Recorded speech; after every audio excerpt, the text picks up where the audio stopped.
And welcome back to Straight Talk. Thanks for being with us. A bipartisan bill introduced this short session in Salem would raise Oregon's state transient lodging tax to fund wildlife and habitat conservation.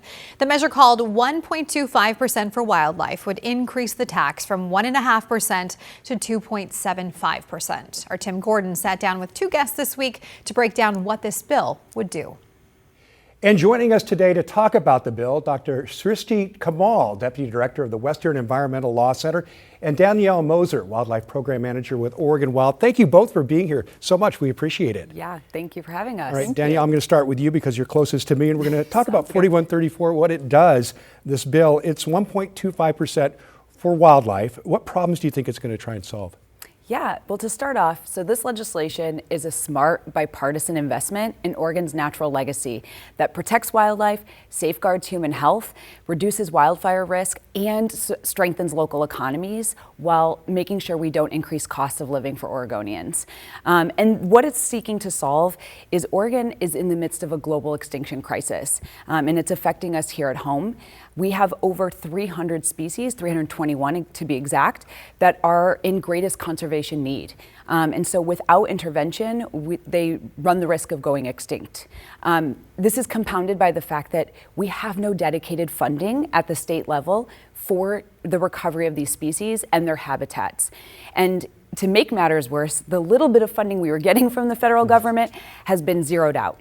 And so the increased number of declining species, coupled with the fact that there is no money, is making this problem worse, and why we're looking to pass this legislation. It sounds like there's a lot of work to do and just not a lot of funding to do it. Anything you want to add to that, Srishti? I want to just add that in addition to the investment for imperiled species and wildlife and habitat around, it is also an investment into our economy, because our tourism industry, the backbone of our tourism industry, is our nature. People come to Oregon because of our beautiful outdoors and all the recreation opportunities it provides. It's a $16 billion consumer spending industry, and it supports 2.6% of our state's GDP, which is higher than the national average. So this is an investment into our local economy as much as it is an investment into our nature. Let's talk about that then as well. This would raise the state transient lodging tax by 1.25 percentage points, from 1.5 to 2.75. Who pays this, and what would you say to Oregonians who worry about a tax hike here because of affordability or tourism issues? That's a great question. So the tax is implemented at hotels and lodges for overnight stays. So that's where the tax is implemented. It is not, what is unique about the TLT compared to other taxes is that it is not a cost of living increase. It does not affect your food, groceries, transport, education, healthcare, things you need to survive and enjoy your life in Oregon. What it is, it's in a way, a choice tax, because you choose to travel, and when you choose to stay overnight, that's when you pay this tax.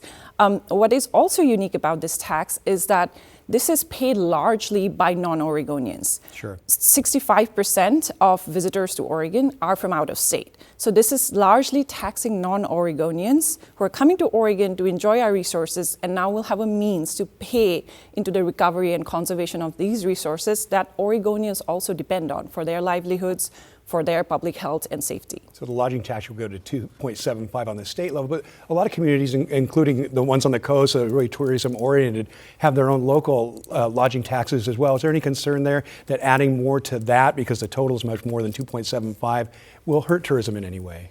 Sure, and you mentioned it. So this legislation is specific to the statewide lodging tax because the state legislature oversees that. And so there are varying local transient lodging taxes that vary in the amount that they levy on hotels and lodges. However, irrespective of that, the trends we are seeing, the data shows that tourism is doing really well all across Oregon, including here in Portland.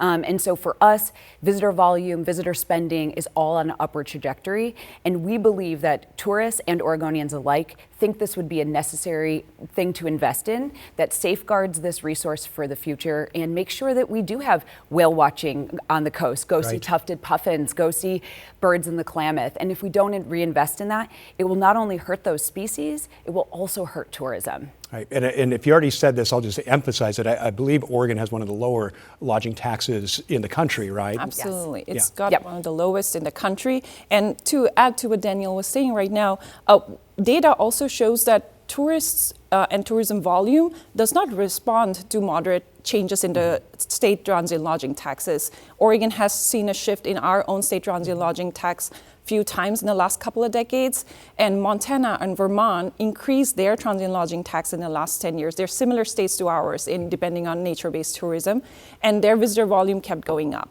So data shows that moderate adjustment to that tax does not really deter tourists. Yep. And if you've got great places to visit like we do here in Oregon, people will come. Absolutely. Right? You know, last session, lawmakers, some of them argued that if wildlife is a statewide priority, why isn't it just coming out of the general fund? Why isn't there that for you? What do you say to that? You know, I would say that advocates like us and many others have been going to the general fund asking for these to be funded for decades before us, and now, you know, with Srishti and I working on that. And time again, it is not funded. And that's in large part because there's a lot of priorities for the state. And so when you have to make those general fund dollars go further, certain things are deprioritized. And unfortunately, fish and wildlife and the conservation of those resources tends to fall to the bottom. And that's the reason for why we need a dedicated source that makes sense, that has a nexus with the tax itself, to be sustainable and to be something that the agency and those that are working on conservation can depend on. Because recovery of species is a long-term game. It's not okay, we got a POP funded, which is a policy option package that is part of a budget cycle. It can't be a one-off thing. It needs to be dependable. And the general fund has just not been delivering, to be honest. Got it. Well, supporters of this bill say it would raise tens of millions of dollars a year for multiple conservation efforts. Your supporters, what specifically, briefly, would it support? So many things. So first and foremost, our State Wildlife Action Plan, which is this blueprint for how the Department of Fish and Wildlife would recover our most imperiled species and their habitats. And so a majority of that money will go to what we call the SWAP, to be invested in programs like monitoring, having more researchers, implementing habitat restoration programs, and the like. It goes beyond that. Anti-poaching, invasive species control and monitoring, wildlife stewardship, helping people who are living in close proximity to wildlife be able to do it in a non-lethal way, and for the agency to be able to support that coexistence. And the list goes on and on and on. Right. The other piece is helping with landscape resiliency in the face of wildfire. So investing in wildfire risk reduction, community resiliency, and ensuring we have a workforce ready to go into natural resources. All right. This is also why this bill enjoys the bipartisan support it does, because both rural Oregon and urban Oregon sees a value this bill brings, whether it's invasive species in eastern Oregon dealing with weeds and grasses, or in our Willamette Valley with Chinese midden crabs showing up in our rivers. All of these are issues that affect all Oregonians, doesn't matter where you live. Great, yeah, so there's coverage across the state. Yes. Right, Srishti, let's talk also about some of the animals specifically that this conservation work would benefit. We're showing you some video, I think we could show you, of the northwestern pond turtles. I had the pleasure of meeting just a couple of months ago for a story that we did about them. The ODFNW has a habitat set up, and they're working on that in Yamhill County. Really enjoyed meeting those turtles, and they're beautiful, but they're on this at-risk list. Oregon's conservation strategy identifies about 300 that are. What are some of these that you feel are the greatest need of protection? That's a perfect example, actually, the turtle, because the challenge with funding is that our dedicated funding for ODFNW is primarily limited to species that are hunted or fished. Whatever funding it receives from federal funding sources, as well as the funding it collects from hunting and fishing license sales and dollars, are limited to species that are hunted or fished.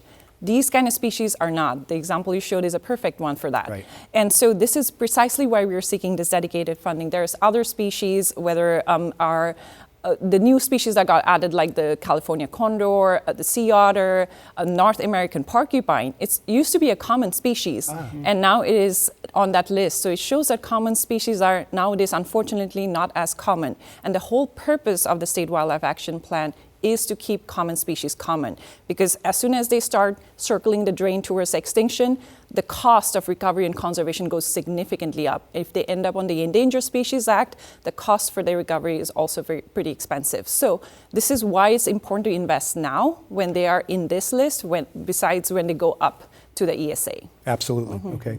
Another piece supporters highlight is money for wolf livestock conflict, including compensation for ranchers. Talk about that, Danielle. Sure. So the state has a program that if a rancher, has predation by a wolf on their livestock, they are eligible to receive funding for that loss of that cattle. And then also there's a lot of money in that program to go to implementing non-lethal measures on the ground to help avoid conflict in the first place.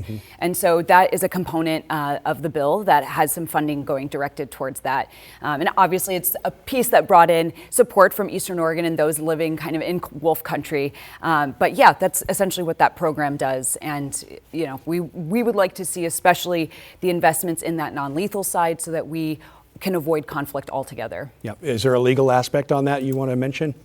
It's just that in Oregon, wolves enjoy a very different classification because of the federal listing on the western side of the state. They are under Federal Endangered Species Act. On the east, they are not. So compensation and coexistence tools become especially important when you have regulatory mechanisms on the ground. Yeah. Excuse me.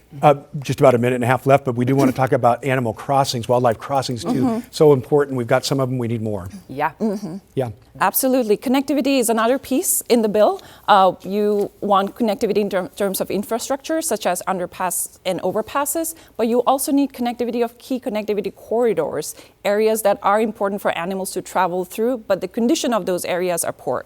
So habitat restoration and key connectivity corridors are also critical. And this bill does have dedicated funding for habitat connectivity areas through ODF and W. Great. Well, it's a short session. Didn't get it finished last session. What are you feeling about the chances of making it happen?